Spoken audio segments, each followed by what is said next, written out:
Olá pessoal, eu sou Maurício Maciel e estamos aqui novamente para mais um Papo de Governança. Hoje eu estou aqui com o Adriano Machado. Adriano é sócio da PwC Brasil, já tem aí 30 anos de experiência como auditor independente e é um dos coordenadores do IBGC Paraná. Tudo bem, Adriano? Tudo bem, Maurício. Muito obrigado aí pelo convite, uma honra poder participar aqui com você. Eu que agradeço aí por ter aceito e por participar aqui conosco desse papo. Bom, quando a gente fala de governança, inevitavelmente a gente fala sobre as estruturas de controle, de governança, de transparência, e a auditoria está sempre lá nos quadrinhos ali da estrutura de governança.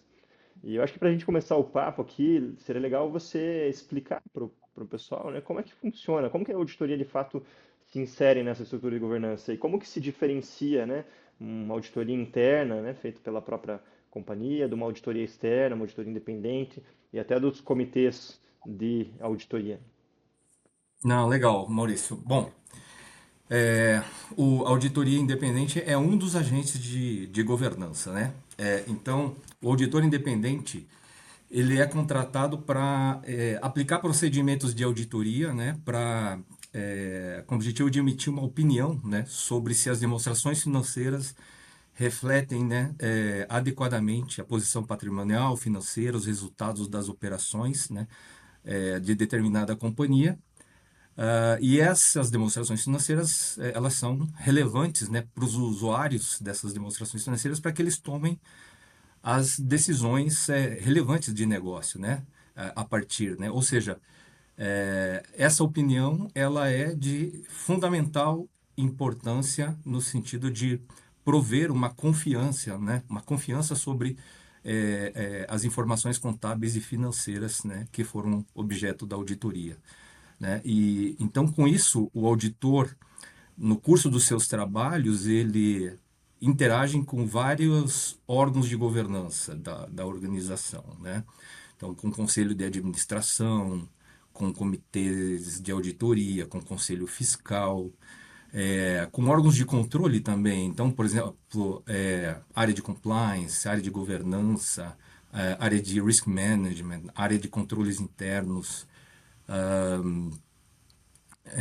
Então, tem assim, são vários agentes, né, dentro desse sistema de governança corporativa e o auditor ele aplica procedimentos, né, e realiza um entendimento e uma avaliação para avaliar a efetividade desse sistema, né, desse ecossistema de, vamos dizer assim, de pesos e contrapesos, né, voltados para garantir o sucesso da organização, a sua continuidade operacional, a sua sustentabilidade. Então o auditor ele tem esse olhar crítico, né, para fazer esse entendimento, essa avaliação, né, e ao mesmo tempo ele também interage no sentido de prestar contas sobre os trabalhos que foram planejados e executados, né? Então, assim, quais procedimentos foram executados, quais foram as conclusões obtidas a partir desses procedimentos, e aí, a partir daí, também fazer recomendações de aprimoramento de controles internos, fazer alertas sobre riscos de negócio, né, sobre riscos tributários, né, riscos de negócios que foram identificados, né?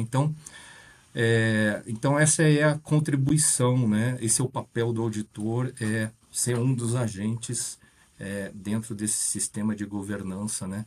Para trazer mais confiança e mais credibilidade para as informações contábeis e financeiras. Legal. E como que se diferenciam aqui esses agentes relacionados à auditoria, né? Então, são sobreposições de papéis ou cada um tem um papel diferente, né? Uma auditoria interna, o independente e o comitê. Sim, são papéis diferentes, né? Então, por exemplo, o conselho de administração, uma caixinha a mais para definir as políticas estratégicas, né?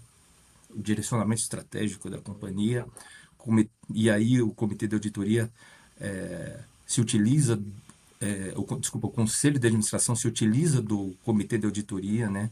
Como um órgão para monitorar e supervisionar o processo de elaboração das demonstrações financeiras, os controles internos e também para supervisionar os trabalhos dos auditores independentes. Então, aí você tem, dentro da caixinha ali do Comitê de Auditoria, essa função em apoio ao Conselho de Administração, né? Você tem o Conselho Fiscal, né, que aí é um outro órgão de governança, também um papel de fiscalização, né, sobre a gestão da companhia, né? Você tem aí a própria gestão, né, os executivos, né, responsáveis por estabelecer, né, a cultura ética da organização, implementar os controles internos, né, uma boa estrutura de controles internos, né, conduzir os negócios, tomar as decisões importantes, relevantes, né, dos aspectos operacionais e financeiros do negócio, né? E aí você tem os órgãos ali de controle e monitoramento, né, como auditoria interna, como a área de controles internos, compliance, né? Então essas compliance, controles internos, vamos dizer, seria mais a segunda linha de defesa, né? Onde eles estão cuidando para que as políticas sejam cumpridas, né? Normas, leis, regulamentos e políticas que elas sejam monitoradas para serem cumpridas, né? E a auditoria interna num papel também de olhar, né, para dentro de casa e validar se essas políticas estão sendo cumpridas ali, né? O auditor independente, ele avalia se esse modelo, né, essa estrutura toda, ela está funcionando adequadamente, né? E o papel do auditor independente, então, é emitir essa opinião sobre as demonstrações financeiras, levando em consideração todo o ambiente de controles, toda essa estrutura, né, que eu acabei de mencionar, né? Diferente da auditoria interna, que a auditoria interna ela é focada mais para verificar o cumprimento, né, das leis, regulamentos e políticas. Então, são procedimentos de auditoria específicos que são conduzidos, né? Validação dos controles internos também, para ver se os controles internos estão sendo executados, né, de uma maneira conforme foram desenhados, né, e se a operação tá efetiva, né? E o auditor interno, independente, quando olha controle interno, ele olha num nível mais voltado para demonstração financeira, né? Quer dizer, os controles internos que são relevantes para uma adequada preparação, né, e apresentação da demonstração financeira, eles são adequados, né? Então, não é, pode ter alguma sobreposição aí, né, no trabalho do auditor independente com o do auditor interno, pode ser que alguns procedimentos sejam até parecidos, isso pode acontecer, mas os objetivos são distintos, né? O auditor externo, ele está mais trabalhando mais com esse chapéu aí esse objetivo de emitir opinião sobre a demonstração financeira, ou quando é uma empresa listada, né, por exemplo, na SEC, nos Estados Unidos, lá na bolsa lá fora, e registrada na SEC, além de emitir uma opinião na demonstração financeira, o auditor também emite uma opinião nos controles internos relacionados aí à preparação de relatórios financeiros, né? E aí isso envolve fazer aí procedimentos mais robustos, né, para validação dos controles internos, tá? Então é isso, né? Tem aí alguma similaridade de procedimentos, mas eles são objetivos distintos. O auditor interno às vezes vai mais no detalhe do que, né, para verificar cumprimento de políticas, do que a auditoria independente, que está olhando mais a demonstração financeira e o ambiente de Uhum. controles. Legal. E aí, aqui, até para entender um pouco melhor o papel, né? Você falou dos objetivos diferentes. Quando você audita as demonstrações financeiras, teu objetivo central é o quê? É ver se elas estão em conformidade com as normas em termos de formalidades, né? De normas contábeis, para ver se elas refletem, conseguem passar uma mensagem, transmitir de fato com clareza, né, qual que é a realidade financeira da empresa. É para identificar, né, se tem alguma fraude, alguma coisa, qual que é né, até onde que vai esse escopo da auditoria e aonde que não vai, né? Sim, sim. Então assim, quando o auditor ele é contratado para emitir opinião nas demonstrações financeiras, né? O que isso significa? Isso significa que o auditor precisa aplicar procedimentos de auditoria conforme as normas, né, emitidas por algum órgão, né, competente, né, para aquele tipo de entidade, né? E essas demonstrações financeiras sobre as qual o auditor vai emitir essa opinião, ela também tem que seguir determinada estrutura conceitual de normas contábeis, né? Que no Brasil aqui são as práticas contábeis adotadas no Brasil, aí, baseadas nos pronunciamentos técnicos do CPC, né? Ou pode, IFRS também, né? Em função dessa harmonização que já aconteceu, né? Mas existem outras estruturas conceituais também, né, que podem ser utilizadas, como, por exemplo, o US GAAP, né? Então, sobre essas demonstrações financeiras, que o auditor emite opinião, e por isso, quando nós fazemos uma auditoria, a gente avalia se essas normas contábeis foram adotadas, né, pela companhia. Quando da aplicação dos procedimentos de auditoria que o auditor executa, ele precisa realizar procedimentos com a natureza, né, e a extensão necessária para permitir que ele consiga ter uma asseguração razoável de que essas demonstrações financeiras elas estão livres de erros materiais. Esses distorções materiais, essas distorções materiais elas podem derivar de erros ou de fraudes. Então, o auditor tem responsabilidade de desenhar, né, fazer uma avaliação de risco sobre onde que estão as maiores probabilidades dos erros acontecerem ou das fraudes materiais acontecerem, e aí ele desenha os procedimentos na extensão necessária para detectar, né, com o objetivo de buscar uma asseguração razoável, né? E aí é importante falar de asseguração razoável, porque a asseguração razoável não é a asseguração absoluta, né? A asseguração absoluta seria talvez até inviável economicamente, né?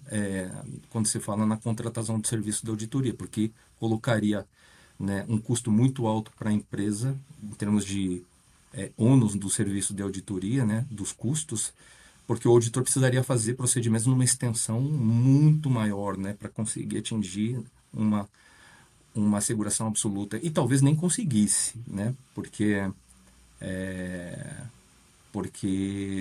justamente assim seria muito difícil fazer uma varredura completa, né, de todas as transações, né.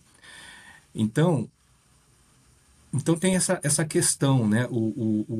Às vezes, assim, o auditor tem a responsabilidade por desenhar procedimentos para detectar fraudes materiais, né? E executa, né? Então, agora, pode acontecer de situações de conluios de vários membros dentro de uma organização, inclusive envolvendo às vezes pessoas externas, né, à companhia, que participam de conluios, né, situações envolvendo falsificação de documentos, né, que torna muito difícil às vezes que o auditor identifique, né. Então, isso é uma questão interessante porque se fala também, muito já vem se falando há algum tempo sobre gap de expectativa, né, porque muitos usuários das demonstrações financeiras, e principalmente os que não conhecem, né, as normas de auditoria, às vezes têm essa expectativa de que o auditor deveria detectar todo e qualquer tipo de fraude, inclusive aquelas que não são materiais, né? E, e, e não é isso que a norma, né, exige. A norma exige que o auditor planeje e execute procedimentos que sejam capazes de gerar uma asseguração razoável, né, para identificar fraudes materiais, né, então que sejam relevantes, né. Então tem aí uma discussão, né, sobre isso, né, como é que se reduz o gap de expectativa, Maurício? se reduz, e isso é um processo que já começou e vem acontecendo, tá? Então, assim, os reguladores da profissão dos auditores emitindo mais normas, com mais requerimentos para os auditores, né? Ampliarem, né, o seu leque de procedimentos, né? Estenderem né, a quantidade de procedimentos visando identificar, né, com mais eficácia, né, situações como fraudes materiais. Então, isso é um movimento que já vem acontecendo, né? A gente que está aqui no mercado, a gente vê normas constantemente sendo revisadas, né? Justamente exigindo, demandando mais, né? Mais ceticismo por parte do auditor, né? E aplicação de procedimentos cada vez mais criteriosos, né? Outro aspecto que vem também sendo trabalhado pelas firmas de auditoria é a questão da tecnologia, né, sofisticada, quer dizer, o auditor utilizar ferramentas de tecnologia mais sofisticadas, né, com uma maior inteligência, né, também impulsionada por pessoas com um treinamento mais apurado, com mais skills, né, para identificar fraudes, né, ou erros, né. Então, ah, então, as empresas, as firmas de auditoria têm investido muito forte nessa questão de tecnologia, ferramentas de análise de dados e inteligência artificial já é uma realidade, né? E cada vez mais elas, nos próximos anos, elas devem se sofisticar, né? Então, acho que isso também deve contribuir para diminuir esse gap de expectativa, porque aí, né, a probabilidade da detecção, né, de fraudes, ela passa a ser maior, né?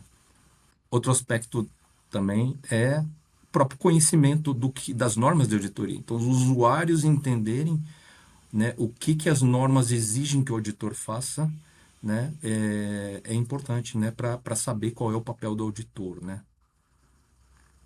Mas a gente pode dizer que uma empresa que esteja auditada por uma auditoria independente, ela tem menos chance de estar, né, aí tendo algum requisito de fraude. Por mais que você não faça uma asseguração completa, né, garantida de que não há fraude, você vai ter indícios, né? Você vai ver provavelmente é, fraude só quando de fato houve, como você falou, conluio, como de fato foi bem escondido, digamos assim, né? Mas Muito, você são reduz muitas situações, chances, né? exato. São aquelas situações em que pode ser muito difícil, mas não estou tirando a responsabilidade do auditor. O auditor é cobrado por desenhar procedimentos para detectar as fraudes materiais, né? Então, assim, tem uma auditoria independente, o auditor está olhando para isso, né? Uhum. Então, uma entidade, uma companhia, uma organização que não tem um auditor independente, quem é que está olhando para isso? Aí essa fica a Uhum. dúvida no ar, né? É. Então, acho que esse é um ponto a ponderar. Então, por isso que o auditor independente tem um papel muito importante hoje na sociedade, né? Outra coisa também interessante de se falar é que o que vem a público de fraudes que não foram detectados por auditores, né, são casos, enfim, que aconteceram, que não foi detectado, né? Mas quantos casos foram detectados e que não vieram a público também, né? Isso é algo que quem está aqui dentro, quem é auditor, sabe como funciona, mas não pode falar por, né, o dever de sigilo da profissão, né? É. Então, né? Excelente, excelente comentário, Adriano. Bom, eu gosto sempre aqui no nosso papo de governança de falar também, trazer um pouquinho a realidade da importância da governança para empresas de médio porte, empresas familiares, né? Tirar um pouquinho aquela ideia de que a governança é só para empresas grandes, para companhias de capital aberto, etc. E quando eu falo isso, também, bom, a gente aqui trabalha muito com acordos de acionistas, acordos de sócios, né, ajuda muito algumas empresas nesse início, principalmente de jornada de governança, e sempre a auditoria é um ponto que a gente levanta, né, como importante. Mas eu queria que você me ajudasse a desenvolver um pouquinho mais isso, né? Qual que é, olhando aqui para uma empresa familiar de médio porte, que não seja companhia aberta, muitas vezes é sociedade limitada, nem anônima é, né? O quanto que isso, a auditoria ajuda também a dar credibilidade à gestão, né? Pensa naquela empresa familiar que tem um membro da família tocando o negócio e tem alguns membros que não participam da gestão. A auditoria ajuda a dar essa credibilidade, né, para aqueles que não participam de gestão, a entender que o negócio está sendo bem conduzido, o que está sendo apresentado reflete a realidade, né? Como que você enxerga isso nesse contexto de empresas familiares de médio porte? Assim, para mim, aquilo que eu falo, e aí eu falo talvez um pouquinho agora com o chapéu de coordenador do IBGC, né? É, governança é a chave, né, para sustentabilidade, né, para o sucesso das organizações, para a perenidade dos negócios, inclusive, né, dentro de um espectro intergeracional. Né? A gente sabe disso, né? Então, o que as empresas puderem fazer para implementar a governança, né, e isso inclui, né, ter bons controles internos e ter uma auditoria, isso fortalece muito, né, a governança das organizações. Então, né, como um representante do IBGC, a gente defende que exista governança em todos os tipos de organização, independente do tamanho. Obviamente, uma empresa menor, uma empresa ainda num estágio ainda inicial das suas operações, né, não seria adequado ter toda a estrutura completa, nem teria talvez recursos para bancar isso, né? Mas é possível sim implementar algum tipo de governança, né, para transmitir confiança nos processos, nas informações contábeis e financeiras, né? E aí, em algum momento, realmente passa a ser interessante que passe a ter uma auditoria, né? Então, eu tenho uma visão. A gente tem aqui, né, dentro da nossa firma, empresas que faturam bilhões, né, auditadas, empresas que faturam centenas de milhões auditadas, né, até porque são sociedades de grande porte. A gente tem empresas que faturam dezenas de milhões e são auditadas, e tem empresas que faturam alguns poucos milhões, entre 1 a 10 milhões por ano, que também são auditadas, né? É, porque os sócios entendem, né, a importância e a relevância, né? Às vezes tem sócios internacionais, né, que participam, fundos de investimento, né? Então, cada caso é um caso, Maurício. Não tem assim uma regra, né? Mas obviamente uma empresa que já tem um tamanho médio, né, médio porte, que tenha sócios que não participam da gestão no dia a dia, né? Dos negócios, né? Que estão acompanhando mais de fora. É muito interessante já ter uma auditoria independente para que essa confiança que eu falei, né, ela seja dada, né, seja feita, né, a transparência das informações, né, os números, a credibilidade dos números que estão apresentados nos quadros, né, nas demonstrações financeiras, ela possa ser transmitida para esses sócios, mas não só para os sócios, né, para todos os stakeholders, né. Uma empresa de médio porte, ela interage com bancos, com clientes, com fornecedores, ela pode fazer parcerias, né. Essas parcerias estratégicas, né, com clientes, né, com fornecedores.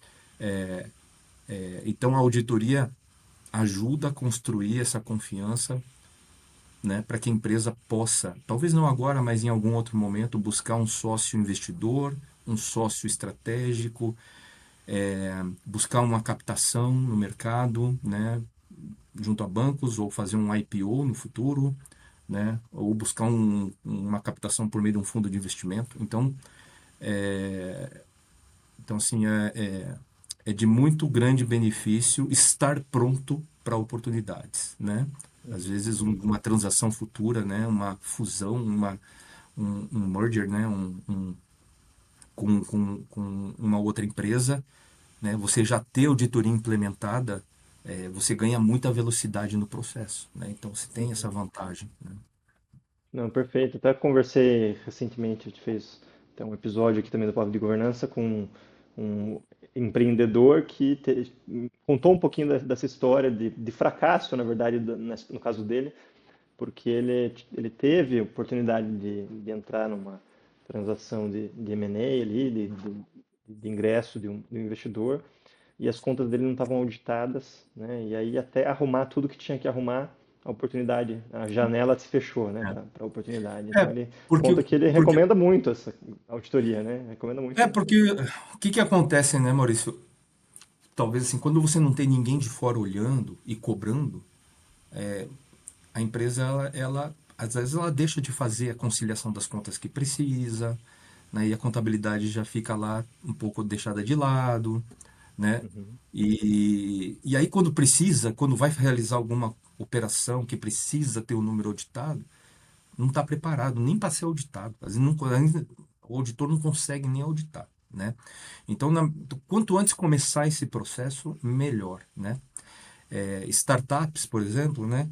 São um tipo de organização, né? Muito voltado para o negócio, né? Para fazer com que o negócio dê certo. Também tem que ter essa visão, porque em algum momento vai precisar fazer né, uma captação junto a um fundo de investimento, venture capital, né? E vai ter que passar algum tipo de confiabilidade das informações, né? E você já ter uma auditoria também contribui muito, né, para deixar, né, as informações em ordem, né, e auditáveis, né, e passar depois essa credibilidade aí para esse sócio estratégico Uhum. né, o investidor, né? Ah, legal. E o que eu noto também, do contato que eu tive já com a auditoria, é que isso ajuda também na gestão, né? Para o próprio gestor, para o próprio diretor, é, especialmente que a gente falando nesse porte menor, claro que o gestor da grande companhia, ele já tem todos os procedimentos adotados, já tem mais clareza, né? Agora, uma empresa que está começando, que vai ser auditada pela primeira vez, ou segundo, terceiro ano de auditoria, eu percebo muita interação, né, entre a administração e o auditor, inclusive no sentido do auditor dar conselhos, né, dicas, no sentido de melhorar os controles internos realmente, ajustar, né, olhar mais para alguns riscos, né, e melhorar preparar melhor a empresa, né, para determinados riscos que às vezes o administrador ainda não conseguiu enxergar aquilo, né? Eu diria que esse é o valor agregado, né? Porque assim, lógico, a gente emite uma opinião independente, né? No final Uhum. do dia alguém olha e fala, puxa, mas é um relatório, template padrão, né?